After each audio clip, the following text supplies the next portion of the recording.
Gone are the days when power is at the tip of the sword or barrel of the gun. Power is in education. Are you ready? Hi, this is Teacher Viola again for another teaching video.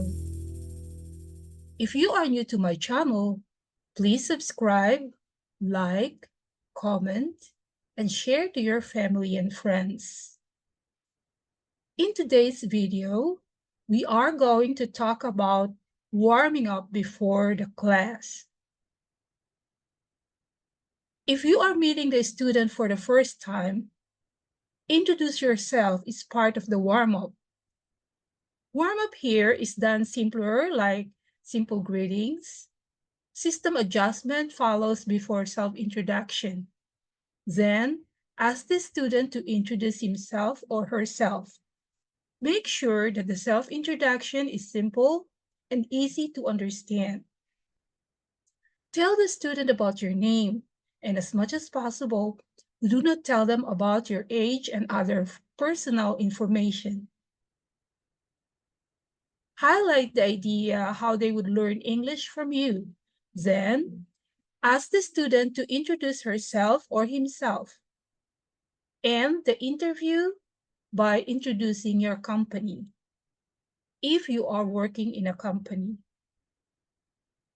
But you have to remember that in warm-up, the first 5 minutes of your time must set the tone of the lesson. A fun activity gets everyone relaxed and participating. Compare a difficult writing-based activity, which may discourage the student as well as lower their confidence, resulting in a less participatory class later in the lesson. But a warm-up also gets the student thinking in English. In EFL classes, the lesson may be their only contact with the language.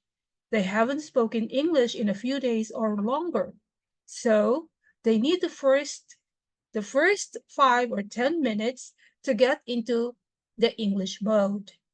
Even in an ESL setting, it helps get students focused on the topic of the lesson. Actually, the first 2 minutes allows the teacher to observe a class and note the general mood of the student. Is the student tired or distracted or unbelievably energetic? The teacher can also see who is and who isn't working well together, which will later play a role in who gets paired up with what, say, in a group class.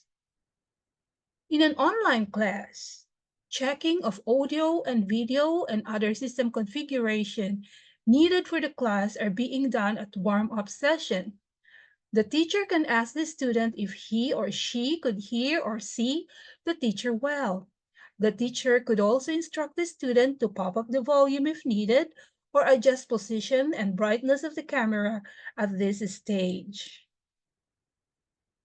When everything is said and done, start with a small talk at the warm-up stage. Small talk means greetings or ice-breaking moments of the class to relax and prepare the student or students for the class. Engage the student or students to a purposeful talk. The teacher may adjust the level of talking to the level of the student at this stage so that they would understand each other. This is the only part of the class where the teacher bent to the level of the student. No correction needed on student errors as much as possible. The teacher should stick to the objective of the warm-up, which is to check the system perimeter and the student readiness for instruction. The warm-up ends with the teacher asking the question, do you remember what you have studied before? Or what did you study yesterday? Which are questions leading to the presentation of the new lesson. Here are some classic warm-up questions.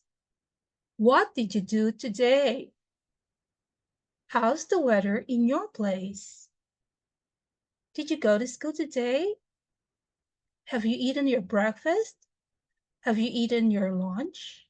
Or have you eaten your dinner? What did you do this weekend? And you can add your own warm-up questions depending on the student that you have. Again, this is Teacher Viola, and I will go back again for another video. And the next video, we are going to talk about presentation of the new lesson. For now, I'll say goodbye and see you again on the next video.